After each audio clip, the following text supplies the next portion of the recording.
झारखंड में उपचुनाव को लेकर राजनीतिक पार्टियों ने जुबानी जंग तेज हो रहा है। वहीं सिल्ली और गोमिया में चुनाव प्रचार भी जोर पकड़ने लगा है। रिपोर्ट देखिए।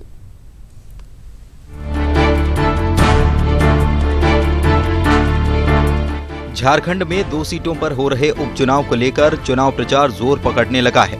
सिल्ली में आजसू और जेएमएम में सीधा मुकाबला है, लिहाजा दोनों ही पार्टियों ने पूरी ताकत झोंक दी है। आजसू उम्मीदवार सुदेश महतो खुद डोर टू डोर कैंपेन कर रहे हैं। अपने किए काम के बदले वे गांव-गांव घर-घर घूमकर लोगों से वोट मांग रहे हैं। वहीं विपक्ष को विकास विरोधी उन्होंने करार दिया है। वो सारी शक्तियां, विकास विरोधी शक्तियां एक साथ है और सिल्ली के विकास पर उनकी नज़र है। और ये वैसे ही दल हैं जिनका कोई अस्तित्व, जिनका कोई विषय नहीं है। ये लोग अवसर का लाभ लेने वाले हैं। ये लोग इंतजार करते हैं किसी अवसर का। ये लोग जनता के बीच में घुसकर उनका नेतृत्व करने की क्षमता इनमें। उधर गोमिया में भी चुनावी गदर मचा है। गोमिया में आजसू और बीजेपी एक दूसरे के खिलाफ चुनावी मैदान में है, जबकि जेएमएम कैंडिडेट को तमाम विपक्षी पार्टियों का समर्थन हासिल है। मंत्री लुइस मरांडी ने जहां बीजेपी उम्मीदवार माधव लाल सिंह के लिए गोमिया की जनता से वोट मांगा, वहीं कैबिनेट के दूसरे मंत्री चंद्र प्रकाश चौधरी आजसू उम्मीदवार के पक्ष में चुनाव प्रचार कर रहे हैं। लुइस मरांडी ने कहा कि बीजेपी विकास के मुद्दे पर चुनाव लड़ रही है। वहीं चंद्र प्रकाश चौधरी ने जेएमएम पर सीधा हमला बोला। और भारतीय जनता पार्टी का जो चुनावी मुद्दा है वो विकास का मुद्दा है। किस तरह से इस राज्य में या इस क्षेत्र में भी विकास का काम चल रहा है, उस विकास के काम को जनता तक ले जाने का काम हम लोग कर रहे हैं। निश्चित है, राजनीति कर रहे हैं और सीएनटी एसपीटी का सबसे बड़ा दुहाई देते हैं, लेकिन सबसे ज़्यादा उल्लंघन हेमंत सोरेन के परिवार के लोगों ने किया है। गोमिया में जेएमएम कैंडिडेट बबीता देवी के समर्थन में खुद हेमंत सोरेन चुनावी मैदान में उतर आए हैं। हेमंत ने पेटरवार के आदिवासी बहुल इलाकों में पार्टी प्रत्याशी के लिए वोट मांगे और बीजेपी और आजसू पर जनता की भावना के साथ खिलवाड़ करने का आरोप लगाया। आजसू के लोग बताए कि ये भारतीय जनता पार्टी के साथ क्या रिश्ता है। ये तो घर वाली और बाहर वाले का हाल हो गया है, कहीं दिखता है कहीं नहीं दिखता है। गोमिया सीट बीजेपी के लिए नाक की लड़ाई बन गई है। ऐसे में गोमिया की गदर में खुद सीएम रघुवर दास उतरने जा रहे हैं। मुख्यमंत्री बीजेपी प्रत्याशी के पक्ष में लगातार 3 दिनों तक धुआंधार प्रचार करेंगे। 19 मई को सीएम पेटरवार में, 20 को कसमार में, जबकि 21 मई को गोमिया में चुनावी सभा को संबोधित करेंगे। साथ ही वे रोड शो भी करेंगे। वहीं चुनाव प्रचार की मॉनिटरिंग के लिए पेटरवार में बीजेपी का मिनी दफ्तर खोला गया है। साथ ही पार्टी के तमाम बड़े नेताओं को यहां चुनाव प्रचार के निर्देश दिए गए हैं। पेटरवार में चुनाव प्रचार की कमान जहां विरंची नारायण के हाथ में है, वहीं कसमार का जिम्मा गणेश मिश्रा और आदित्य साहू को दिया गया है, जबकि गोमिया प्रखंड का जिम्मा अनंत ओझा को सौंपा गया है। इतना ही नहीं, पार्टी के संगठन महामंत्री धर्मपाल सिंह खुद चुनाव प्रचार का मोर्चा संभाले हुए हैं। बोकारो से ज्ञानेंदु और सिल्ली से मनोज के साथ राजेश कुमार, न्यूज़ 18 रांची। चलिए सीधा रुख करते हैं रांची का, जहां से हमारे संवाददाता राजेश कुमार सीधे हमारे साथ जुड़ गए हैं। राजेश, अगर बात की जाए उपचुनाव की तो सिल्ली और गोमिया में चुनाव प्रचार तेज हो गया है और door to door campaign Sudesh भी कर रहे हैं। इसके अलावा गोमिया के गदर में सीएम भी उतरेंगे। क्या कुछ जानकारी आपके पास आ रही है, बताइए।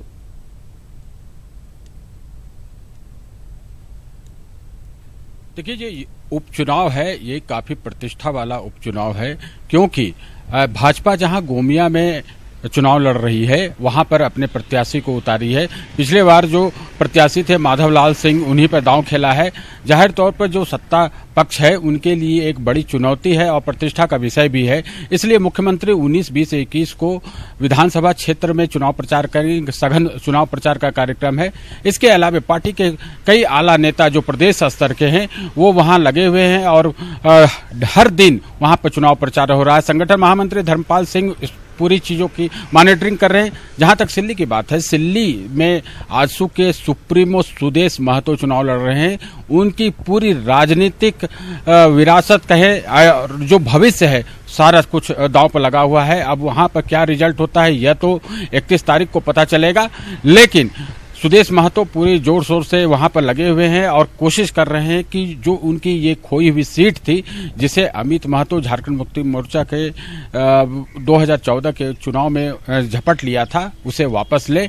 अब सारा कुछ वहां पर चुनाव प्रचार तेज हो गया है और 26 तारीख की शाम तक चुनाव प्रचार होगा। तो इस अवधि में सभी दल जो वहां पर चुनाव लड़ रहे हैं, चाहे हम आपको बता दें कि दोनों जगह पर जो सीटिंग सीट है झारखंड मुक्ति मोर्चा की है, चाहे वो गोमिया हो या सिल्ली हो। झारखंड मुक्ति मोर्चा को विपक्ष के सारे दलों का समर्थन प्राप्त है।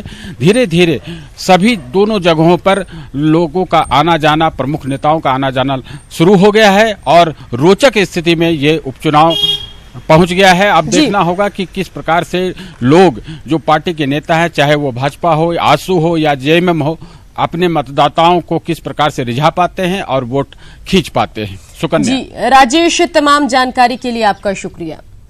कर्नाटक में बीजेपी सरकार के गठन पर सवाल उठाने को लेकर सीएम रघुवर दास ने कांग्रेस पर पलटवार किया है। सीएम ने ट्वीट किया है और कहा है कि परिवारवाद और वंशवाद की जनक कांग्रेस के मुख से लोकतंत्र की बात शोभा नहीं देती। क्या वो अपना इतिहास भूल गई है कि देश में आपातकाल किसने लगाया था? जनता कांग्रेस को नकारते हुए प्रधानमंत्री नरेंद्र मोदी और बीजेपी की नीतियों में विश्वास करती है। यही कांग्रेस का दुख है।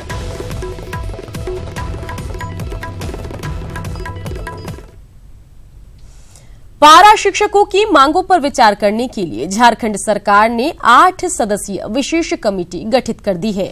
3 महीने के भीतर ये कमेटी सरकार को रिपोर्ट देगी।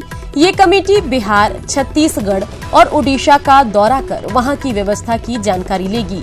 8 सदस्यीय कमेटी में शिक्षा विभाग के सचिव के अलावे पारा शिक्षक संघ के भी 3 सदस्यों को शामिल किया गया है।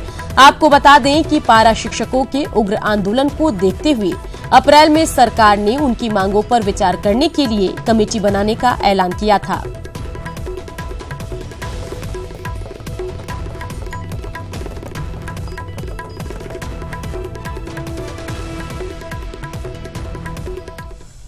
सीएम रघुवर दास ने बैंकों को साफ लहजे में कहा है कि गरीबों से जुड़ी योजनाओं पर कोताही बर्दाश्त नहीं की जाएगी।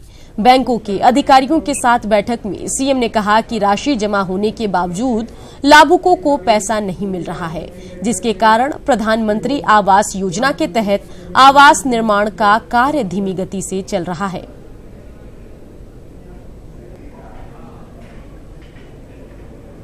में ये देखा जा रहा है कि जैसे प्रधानमंत्री आवास योजना है, उसमें एट ए टाइम लोगों को 20-25 हज़ार रुपये की निकासी करनी पड़ती है, लेकिन ब्रांचेज एट ए टाइम 2 या 3 हज़ार रुपये से ज़्यादा पैसे देने में सक्षम नहीं हो पाते हैं, जिसके कारण स्कीम्स की कार्यान्वयन में बहुत कठिनाई हो रही है। तो उसी से जुड़े हुए सारे मुद्दों की आज समीक्षा हुई है।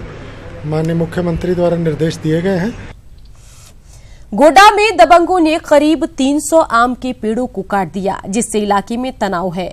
बताया जा रहा है कि बलबड्डा थाना क्षेत्र में बबलू राम ने करीब 30 बीघे में आम के बगीचे लगाए थे, लेकिन गांव के ही कुछ दबंगों ने बुधवार देर रात सभी पेड़ों को काट दिया। पीड़ित किसान ने सरकार से मुआवजे और आरोपियों पर कार्रवाई की मांग की है। वहीं इंसाफ नहीं मिलने पर थाने परिसर में ही आत्मदाह की चेतावनी दी है।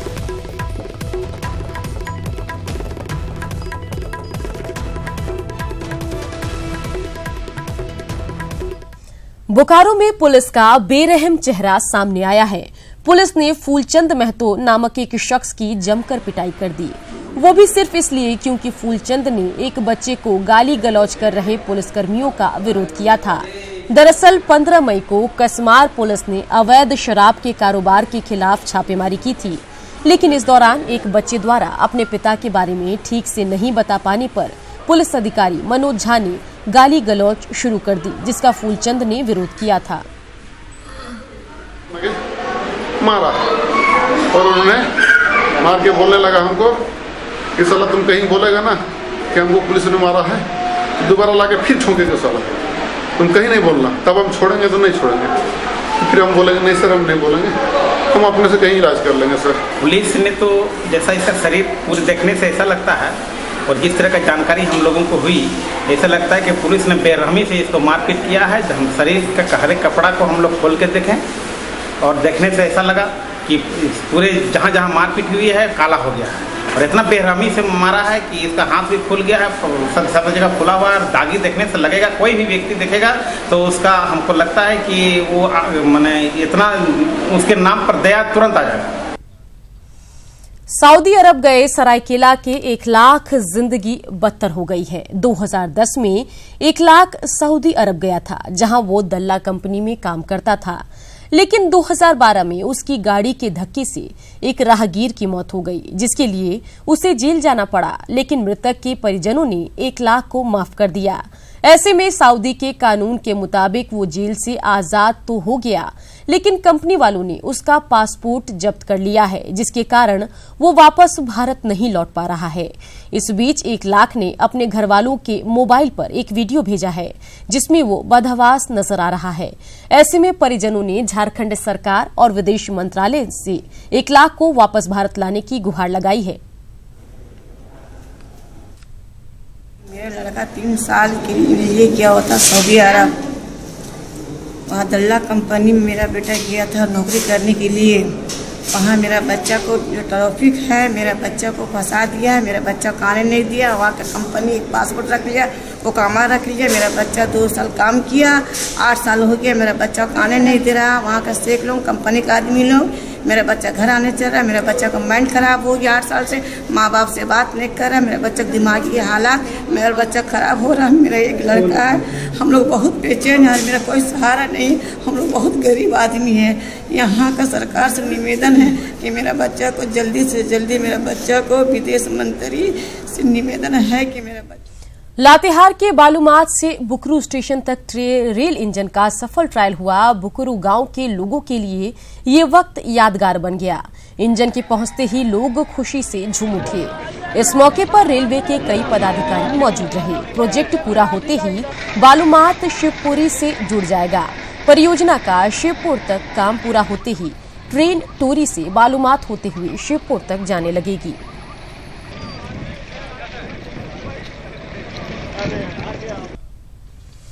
और इसी के साथ इस बुलेटिन में इतना ही। झारखंड की बाकी खबरों को जानने के लिए लॉगिन करें news18jharkhand.com पर।